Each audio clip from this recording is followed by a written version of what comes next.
Hello Brovers, pada video kali ini gue akan membawakan alur cerita film berjudul Reborn 2018.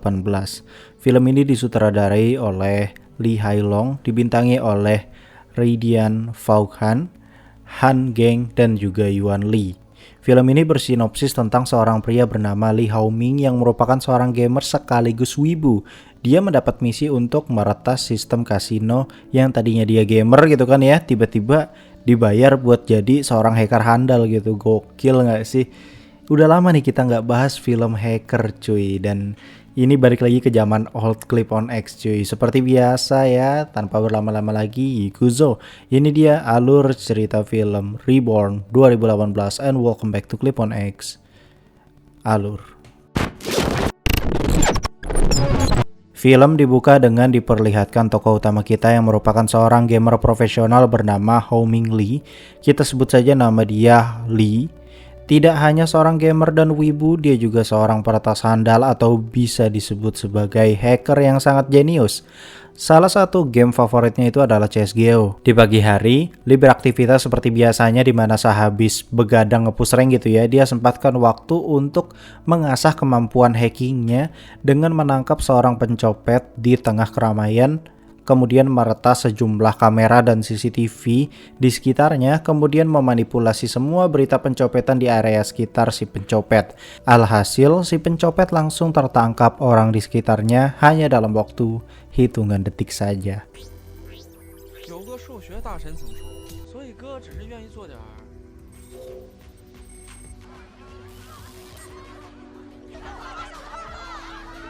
Kemudian di malam harinya kita diperlihatkan seorang gembong kasino bernama Zeus.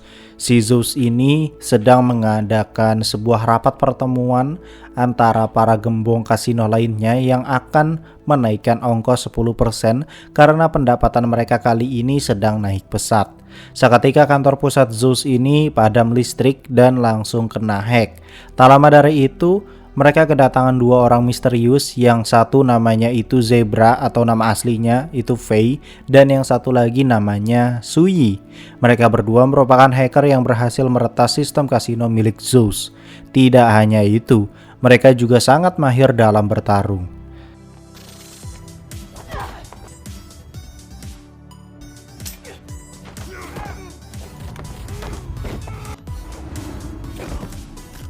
Setelah masuk ke ruangan Zeus, Fei mengatakan bahwa ia akan menaikkan ongkosnya menjadi 50%. Jelas partner bisnisnya Zeus ini tidak terima. Namun ternyata Fei tidak hanya mampu meretas sistem kasino, melainkan ia dapat meretas segala sistem yang bisa digunakan untuk mengancam keselamatan musuhnya. Edannya lagi, uang hasil judi online mereka disedot oleh Fei dan Suyi, kemudian dialirkan ke semua cabang kasino di mana para pemain judi secara serentak mendapatkan jackpot. Seketika mereka pun langsung tunduk dan mau bekerja sama dengan memberikan ongkos 50%. Sedangkan Zeus sendiri akhirnya modar disembelih oleh Dyson. Setelah pekerjaan Fei dan Suyi selesai, mereka pun pergi ke Kuala Lumpur, Malaysia. Di sana mereka menghadap seorang bos yang ternyata dia merupakan kliennya Fei dan Suyi dalam setiap misi mereka untuk menjatuhkan perusahaan-perusahaan yang jadi kompetitornya si orang ini. Jadi bisa dibilang Fei dan Suyi ini sifatnya sebenarnya anti-hero, tergantung siapa yang bayar mereka aja. Mau itu pekerjaan buruk atau menghasilkan duit harum gitu ya, tetap dilakoni sama mereka. Bosnya Fei dan Suyi ini bernama Takeshi Mori. Kita sebut saja Mori. Mori kini menugaskan Fei dan Suyi untuk meretas sekaligus menjatuhkan sebuah perusahaan sistem terbesar yang berbasis keamanan bernama Oasis. Namun, Fei meminta kepada Mori untuk menggandakan uangnya serta menambah satu personil lagi karena sistem Oasis sangatlah ketat. Saat makan malam, Fei pun menjelaskan bahwa ada satu orang yang menjadi impiannya Fei bekerja sama dengannya. Orang itu bahkan pernah mengalahkan Fei dalam kompetisi hacker dunia. Nama si hacker itu adalah Captain Pirate. Dari logonya aja udah ada referensi ke One Piece anjir, jadi udah paham lah ya, si Captain Pirate ini adalah Lee, si tokoh utama kita di awal film tadi. Balik lagi ke Lee yang melakukan rutinitas seperti biasanya saat berada di Family Mart Tanpa sengaja, Lee ini bertemu dengan seorang wanita yang HP-nya itu kayak diretas atau dihack gitu. Saat Lee memeriksa HP-nya, si wanita ini ternyata menempelkan sebuah alat di bahu Lee.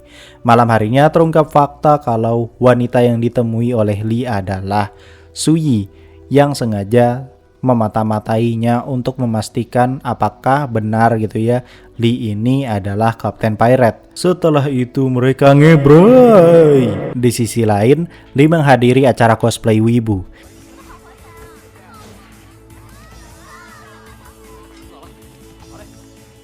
Di sana ia tiba-tiba disapa oleh seorang bapak-bapak freak gitu yang merupakan peserta cosplay. Si bapak ini langsung menutup kamera penyadap yang ada di bahu Lee.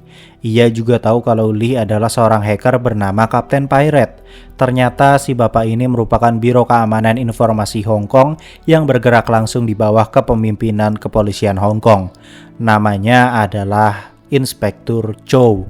Di sini Chow menanyakan soal Zebra yang ikut lomba hacking dulu dan jadi saingan Kapten Pirate atau si Lee ini. Pada saat itu, Lee mengakui bahwa si Zebra ini merupakan lawan yang sangat sulit, bahkan hampir mustahil untuk dikalahkan. Namun berkat beberapa trik konyol dari Lee, akhirnya Lee berhasil memenangkan kontes hacking itu. Chow menjelaskan bahwa Zebra atau Faye ini sekarang berada dalam naungan Darknet.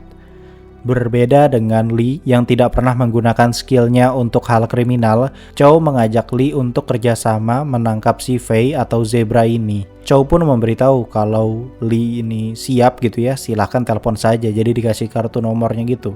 Malam harinya Lee berusaha menganalisa kamera penyadap dari si Faye ini, namun hasilnya nihil. Semua barang di kosannya malah kena hack gitu ya. Alhasil ia mau tidak mau berpihak kepada Chow. Keesokan harinya ia menjalani serangkaian latihan fisik karena Faye ini ternyata mempunyai ilmu bela diri yang luar biasa. Tak lama dari itu, Lee kembali dihubungi oleh cewek yang dia temui sebelumnya di Family Mart. Padahal dia nggak tahu itu Suyi. Dia pun makin semangat untuk latihan fisik supaya kalau diajak ketemuan tuh nggak malu-maluin gitu ya mungkin. Saat latihan fisik lagi, Lee diperkenalkan dengan kekasihnya Faye yang bernama Suyi. Suyi ini sekarang jadi partner sekaligus jadi kekasihnya Faye. Singkat cerita, setelah melakukan serangkaian latihan fisik gitu ya, Lee memasuki sebuah tes scanning dari pihak dokter. Lee akhirnya memberanikan diri untuk bertemu dengan wanita yang waktu itu di sebuah hotel gitu di Shanghai. Lee ternyata langsung dijebak oleh wanita itu yang merupakan Suyi dan juga Faye. Ia disuruh untuk meretas sistem keamanan dalam waktu 1 menit sambil ditodong pistol. Kemudian setelah itu, Lee akhirnya diterima untuk bekerja sama dengan Faye. Rencana dari Faye adalah mereka harus mencuri sidik jari para hacker profesional dari perusahaan yang bernama Pipe atau Pipe, ya gitulah pokoknya. Caranya dengan kepintaran dari Suyi dalam menyamar menjadi penjual kue demi mendapatkan itu semua. Di dalam bungkus kue terdapat sebuah alat yang langsung men-tracking mata mereka serta pastinya mereka dapat sidik jari para hacker dari bungkus kue itu. Sisanya jadi tugasnya Faye dan Lee untuk meretas sistem keamanan mereka. And boom, dalam hitungan menit perusahaan Pipe berhasil diambil alih dan mereka bisa meraup uang dari sana.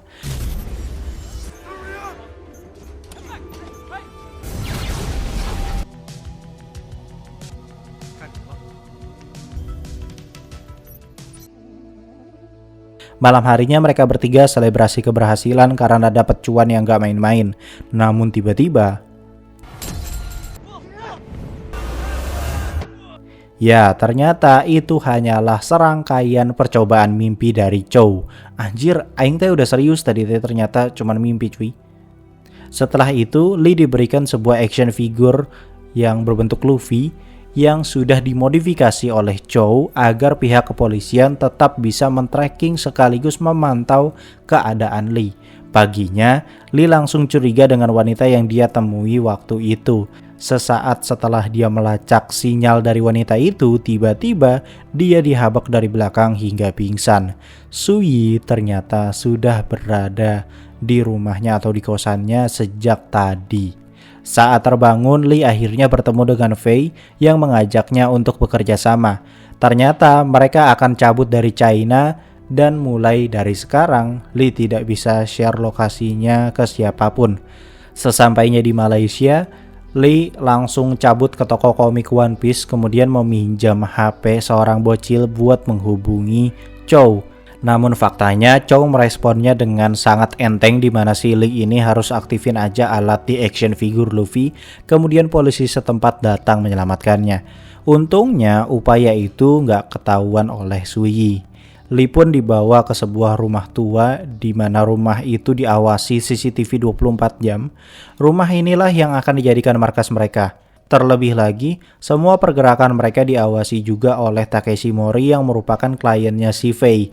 Malam harinya, Faye dan Lee menghadap Mori. Sepulang dari sana, Lee menghubungi lagi Chow untuk melapor. Setelah itu, ia kembali merancang rencana bersama si Faye dan Suyi. Karena sistem oasisnya ini terlalu edan untuk ditembus secara virtual gitu ya. Mau nggak mau mereka menggunakan skill mata-mata secara manual. Mereka juga butuh rekaman berita soal Park Shin-ri yang merupakan pemilik perusahaan oasis. Singkat cerita, dimulailah rencana rebel mereka. Faye dan Suyi jadi eksekutor yang masuk ke oasis secara langsung, sedangkan Lee menjadi otak segala peretasan nantinya.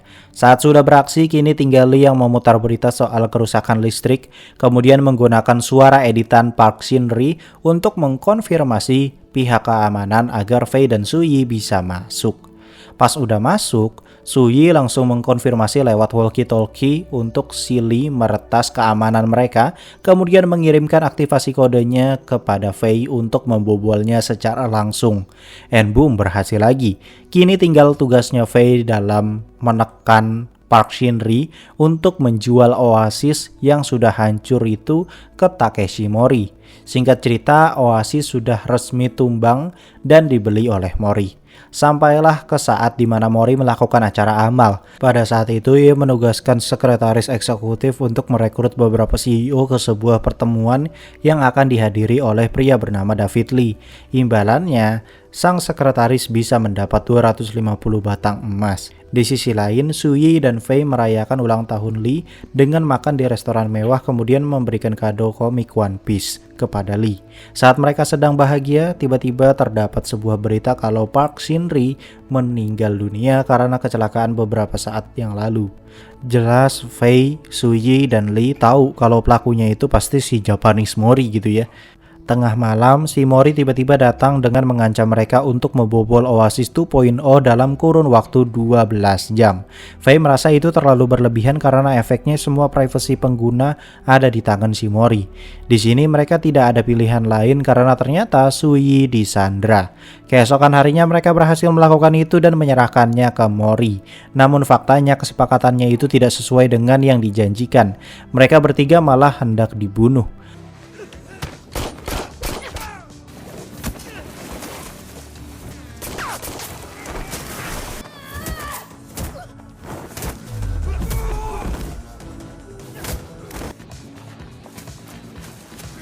Saat merasa sudah terpojok gitu ya, Lee menghubungi pihaknya Chow untuk meminta pertolongan.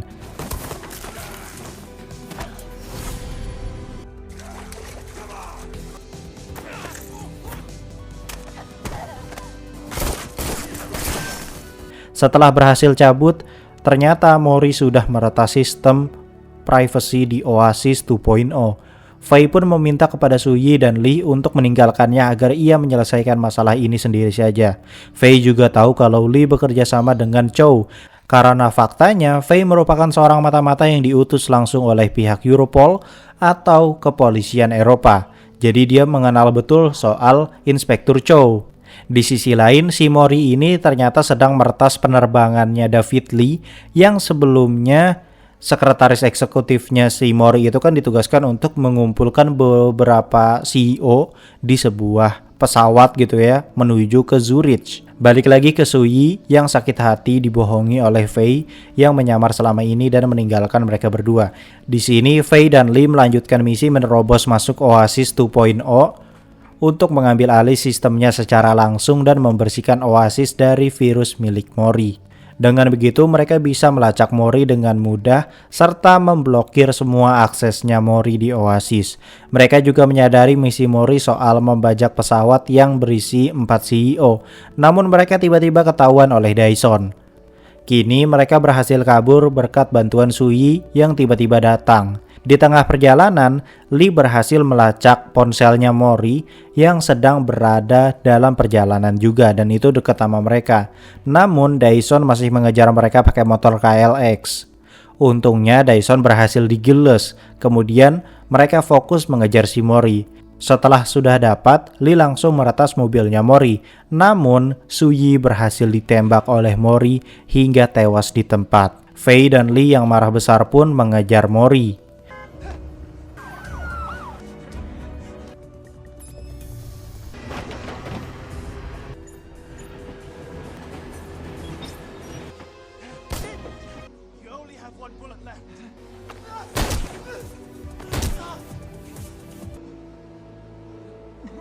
Setelah Mori modar, kini Lee berhasil mengubah sistem penerbangan itu dan nilai euro tidak akan jatuh karena 4 CEO itu selamat.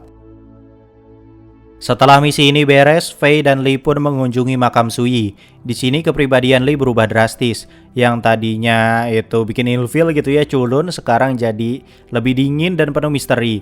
Kini mereka berdua jadi duo sejoli yang akan memberantas cybercrime. Tamat. Oke, itu tadi adalah alur cerita film Reborn 2018. Terima kasih yang sudah menonton. Jangan lupa di like-nya, kemudian subscribe, aktifkan loncengnya. Kalau ada salah-salah kata, mohon dimaafkan. Gue Cliponex pamit undur diri and I'll come see you next time.